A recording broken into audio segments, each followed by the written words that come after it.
할렐루야. 우리 옆정도와 함께 예수님만 바라보며 살아갑시다. 인사 나눕니다. 성도 여러분, 사순절을 맞이하여 우리 예수님만 바라보며 살아감으로 예수님을 닮아가는 신실한 믿음의 사람들이 되기를 주님의 이름으로 축원합니다. 보는 것이 믿는 것이다 라는 말이 있습니다. 사람들은 대부분 자기가 보는 것만을 믿고 사는 경향이 있다는 말입니다. 대부분의 사람들은 자신이 보는 것과 자신이 경험하고 아는 것만을 이건 진실될 것이다 라고 생각하며 살아간다는 겁니다. 내가 이 두 눈으로 똑똑히 보았는데 분명하다. 내가 경험해서 아는 것이다. 그리고 확실한 것이다 라고 주장을 하고 살아갑니다. 하지만 우리가 보는 것 전부가 아니죠. 우리가 경험하고 아는 것이 전부가 아니라는 것을 알고 살아야 됩니다. 왜냐하면 서로 보는 관점이 틀리기 때문에 똑같은 것을 보고도 이 사람은 이렇게 얘기하고 저 사람은 저렇게 얘기를 합니다. 그렇기 때문에 지혜로운 사람은 분명한 것을 보고 다른 사람과도 참고해보고 지혜롭게 판단하며 살아가야 된다. 그래야 그럴 수도 있구나 이렇게 생각하며 살아가야 함께 평화를 누리고 살아갈 수가 있는 것이죠. 사람들은 어떤 관점에서 보느냐, 어떤 관점에서 듣느냐, 어떤 관점에서 알고 있느냐에 따라서 모든 것이 다르게 보여질 수 있다는 겁니다. 그렇기 때문에 우리는 될 수 있는 대로 바르게 볼 수 있는 눈과 그리고 들을 수 있는 귀를 가지고 있어야 합니다. 예수님 당시에 많은 사람들이 주님께 나와서 생명의 말씀 들었습니다. 그리고 병 고치고 기적과 이적을 행하는 모습을 보았습니다. 우리가 볼 때 똑같은 소리가 나와야 될 텐데 성경에 보면 똑같은 말을 듣고 똑같은 기적과 능력을 보았지만 서로 다른 얘기하는 것을 볼 수가 있습니다. 예수님께서 빌립보 가이사라에 이르렀을 때에 제자들 불러다가 묻습니다. 내가 이제까지 말씀을 전하고 기적과 능력을 행했는데 내 말씀을 듣고 내가 행한 모든 기적과 능력을 본 사람들이 나를 누구라고 하느냐 물어봅니다. 이때 제자들이 대답하지요. 더러는 세례 요한이라 말합니다. 어떤 사람은 엘리야라고 얘기를 합니다. 또 다른 사람은 에레미야라고 합니다. 또 많은 사람들은 선조 중에 하나라고 합니다. 예수님께서 제자들에게 묻습니다. 그럼 너희는 나를 누구라고 하느냐? 이때 시몬 베드로가 주는 그리스도시요 살아계신 하나님의 아들입니다 라고 고백을 했습니다. 이것을 볼 때에 예수님 제자들도 보았고 따라하는 수많은 무리가 보았는데 왜 보는 관점이 다 틀릴까요? 왜 다르게 전부 얘기를 할까요? 주는 그리스도 살아계신 하나님의 아들입니다 고백하는 사람이 있는가 하면 세례 요한이다, 에레미야다, 엘리야다, 선조 중에 하나다 얘기를 한다는 것입니다. 왜 이런 일이 일어날까? 왜 예수님에 대한 평가가 서로 다른 것일까? 그것은 예수님을 바라보는 관점, 보는 눈, 지혜, 듣는 귀가 다르기 때문에 그렇습니다. 오늘 본문 말씀을 보면 서로 다른 관점에서 예수님을 보는 사람들이 나옵니다. 대제사장과 유대인들은 예수님을 죄인으로 봤어요. 하나님 말씀, 이 땅에 오신 메시아로서 구세주 말씀을 전하는데 사람들을 선동하는 선동꾼이라 봤어요. 선동죄로 고발했습니다. 그리고 오늘 본문 말씀 7절에 나왔듯이 자신의 하나님의 아들이다 라고 말하는 걸 들었다 라고 말하면서 신성 모독죄로 그를 고발했던 것입니다. 그런데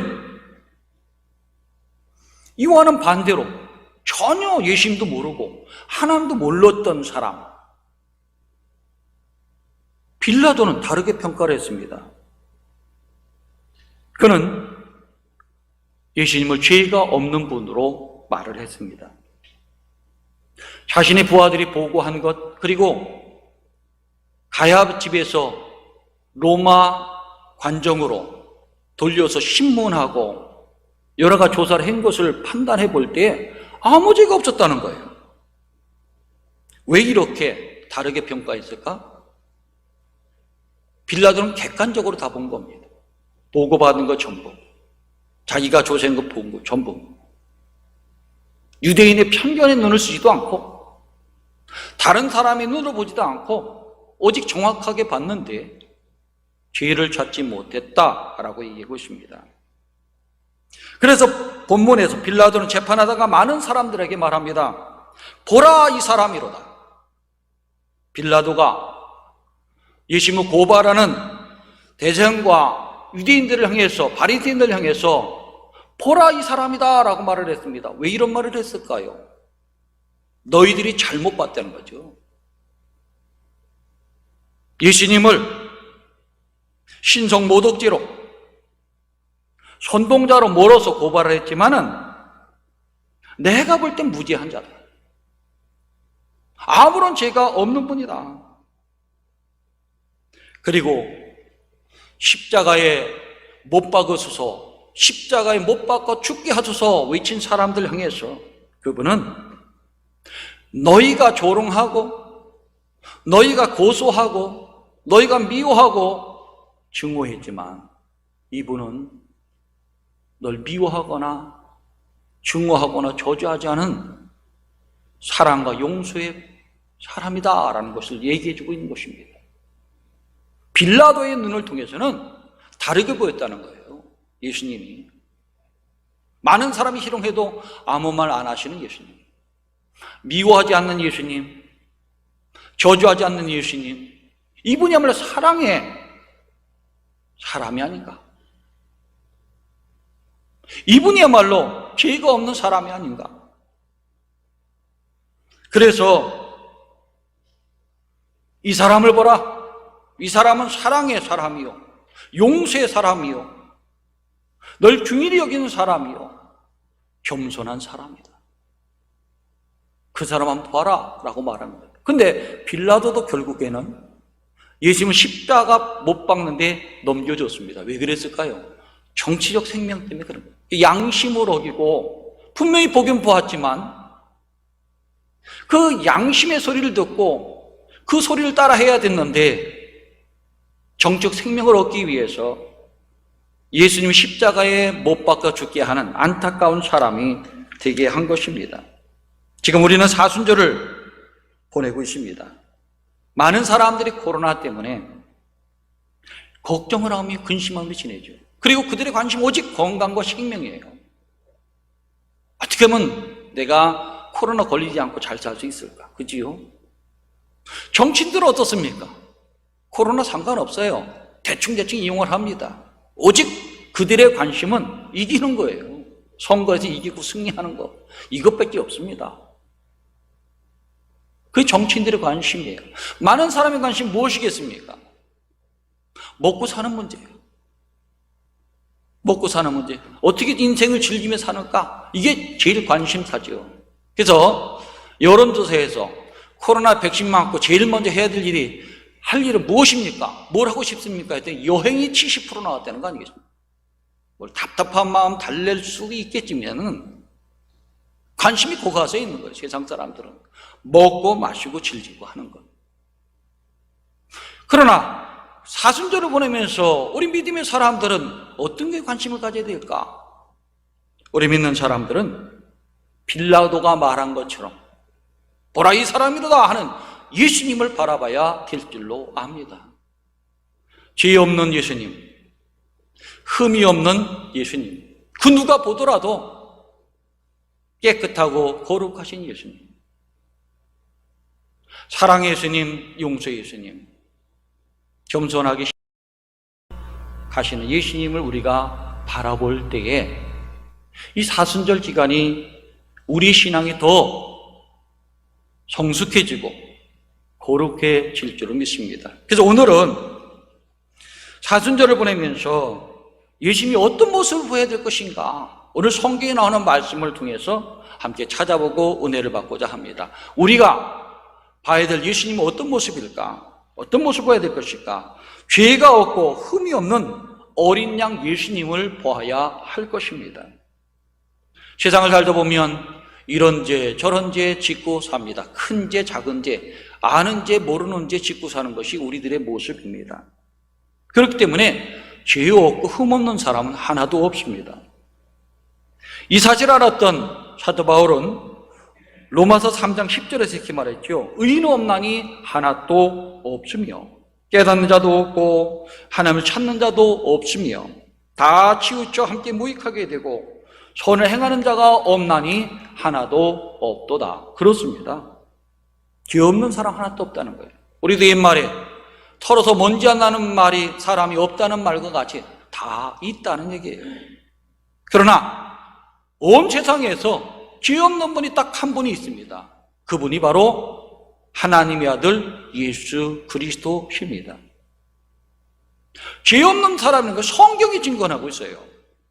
세례 요한은 예수님 지나가는 것을 보고 제자들 향해서 이렇게 말합니다.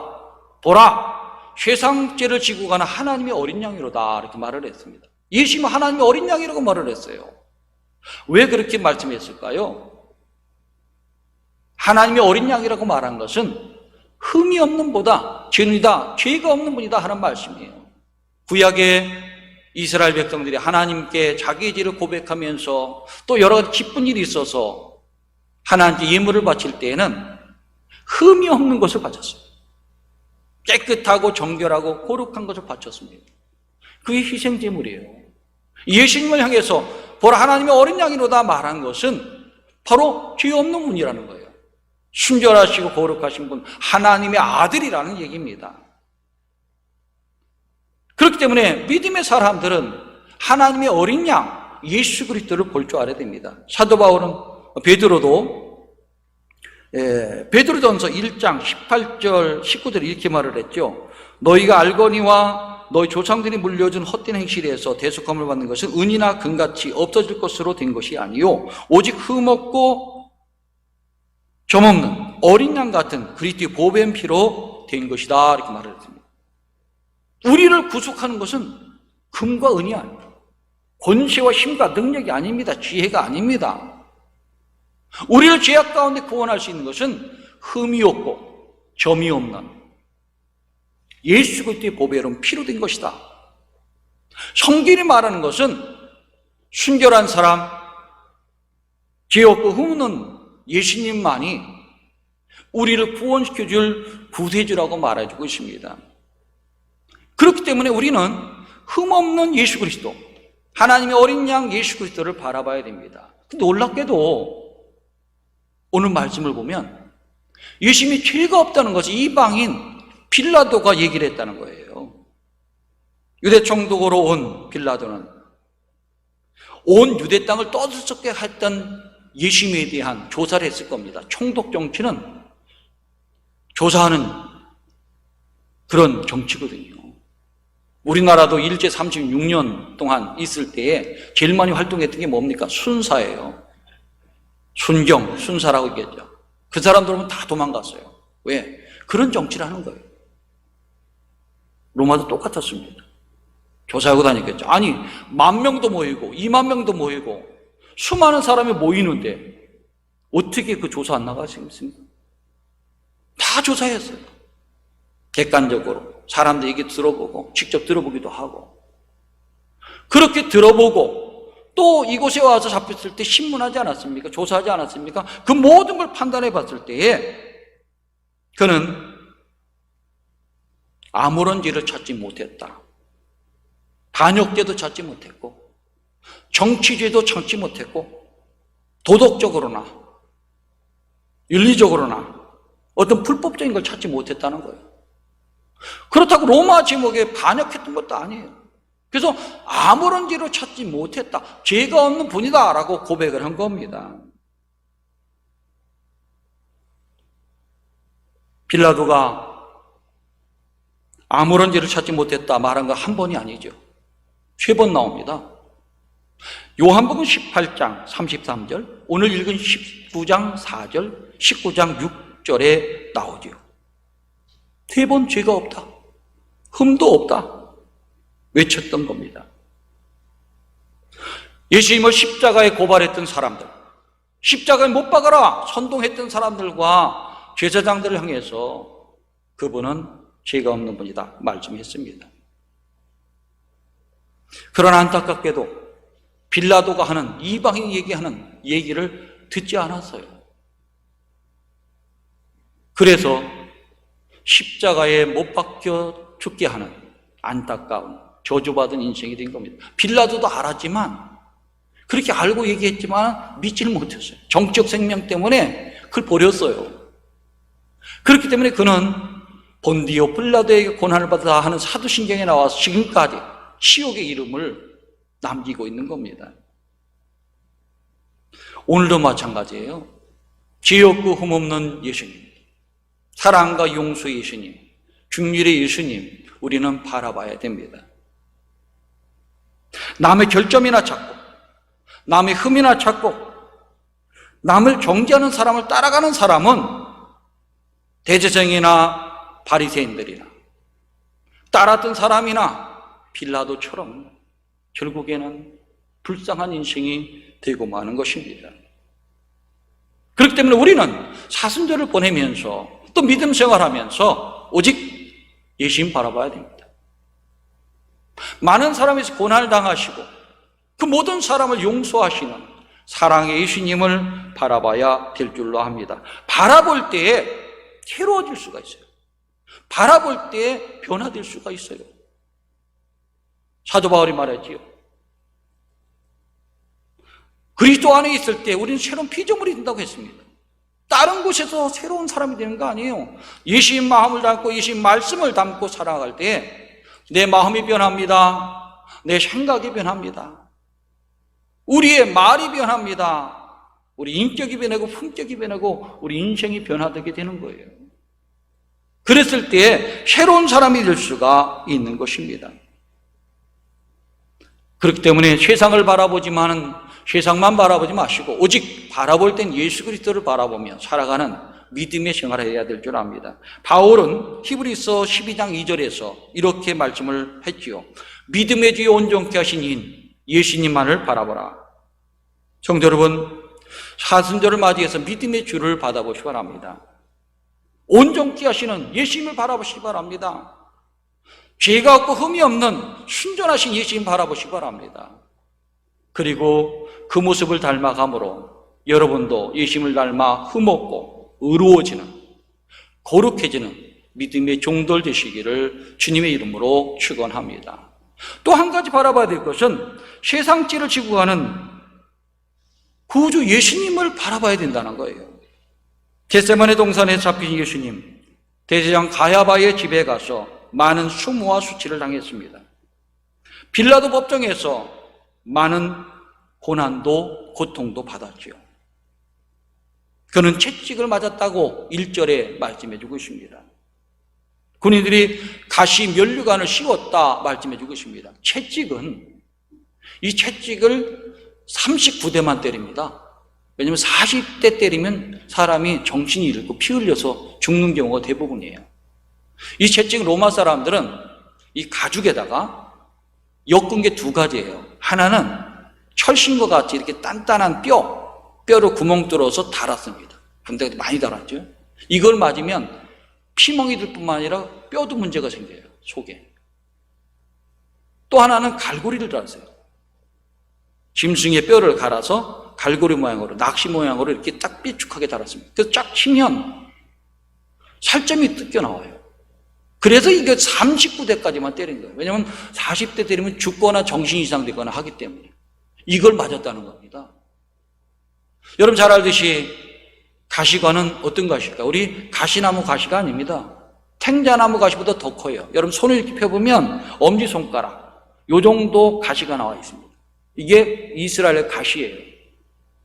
여러분 나중에 성지순례 할 때 예수님이 우셨던 주에 아마 가시게 될 겁니다.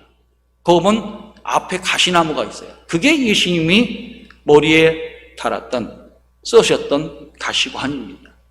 그 관을 한번 쓰게 되면 찔리죠. 피가 범벅이 내려오는 겁니다. 피를 많이 흘고 피를 흘리면 사람이 죽지 않겠습니까? 이런 모독을 당했습니다.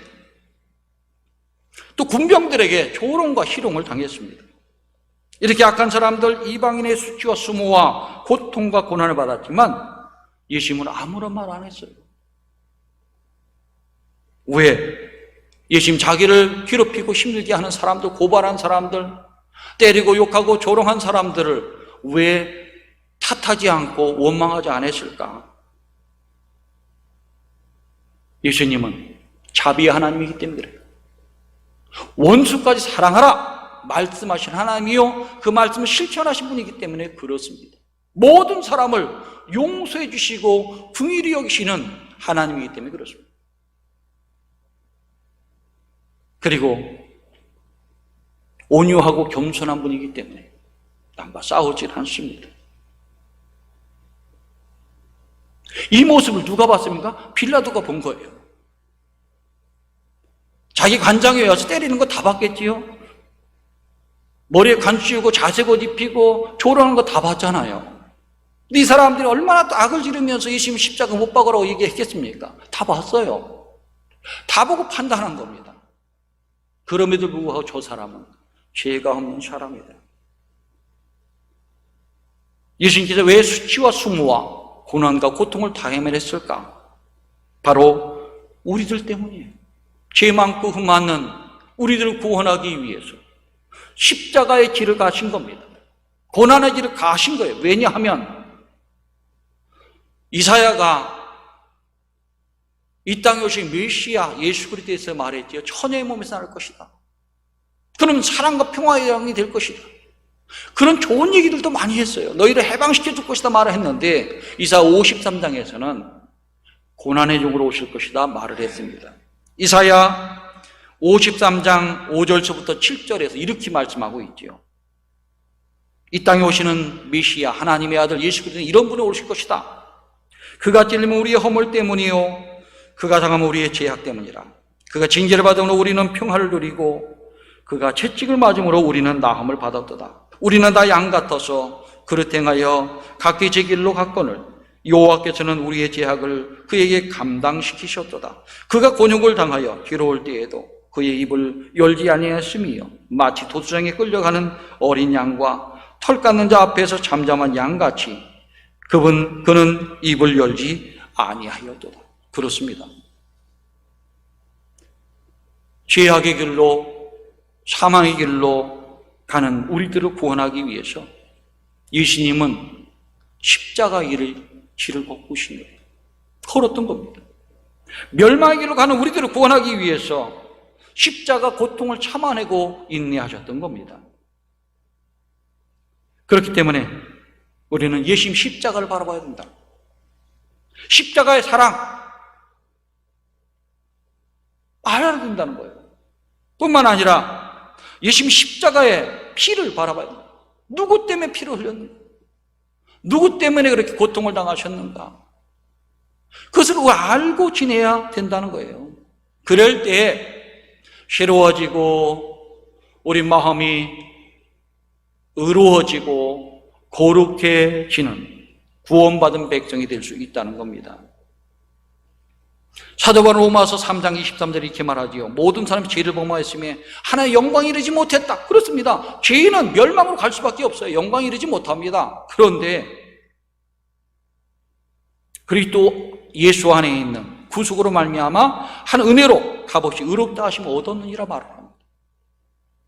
예수님의 은혜, 하나님의 구속의 은혜, 그 십자가 사랑, 십자가 피로서 우리가 구원을 얻고 영생을 얻을 수 있다는 말입니다.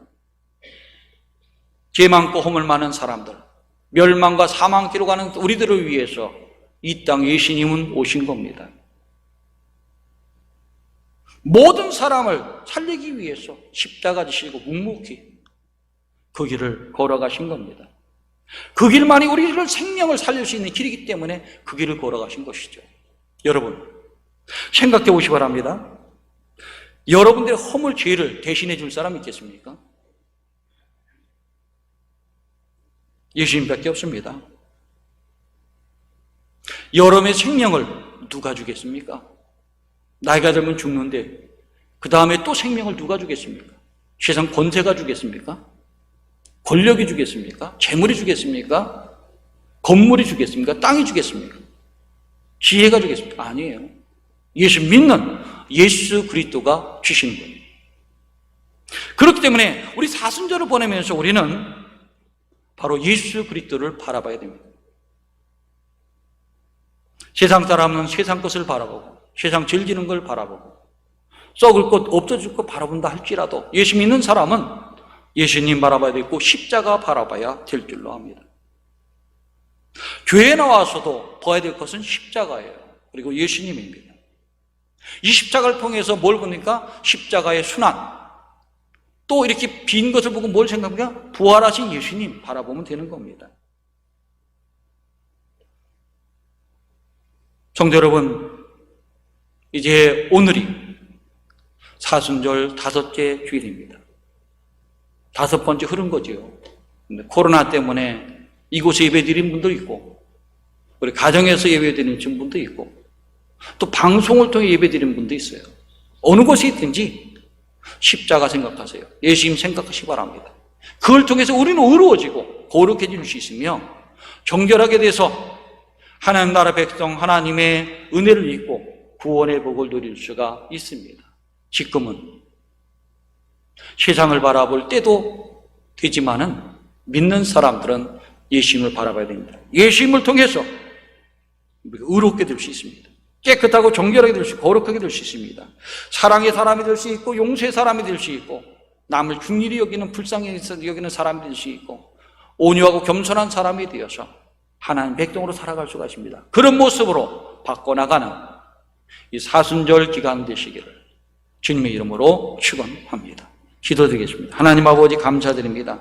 부족한 종들을 이전에 불러주시고 이곳에서 가정에서 예수님을 말씀을 들을 수 있고 다시 생각할 수 있도록 인도하심을 감사드립니다. 보라 이 사람이로다 이방인 빌라도가 말한 걸 꼭 기억하면서 우리를 위해서 오신 죄 없고 흠 없는 예수 그리스도, 우리를 의롭게 하신 예수님을 바라보게 하시고 세상 멸망과 죄악으로 사망으로 가는 우리들을 구원하기 위해서 십자가 지신 예수님을 바라보므로 그 십자가를 통해서 의로워지고 거룩해지며 구원 얻는 백성 될 수 있도록 인도하여 주시고 세상에 알 수 없는 기쁨과 평안 누리며 살아가는 믿음의 종들 되게 하여 주시옵기를 바라고 원하올 때에 우리 구주 예수 이름 받들어 감사하며 기도드리옵나이다. 아멘.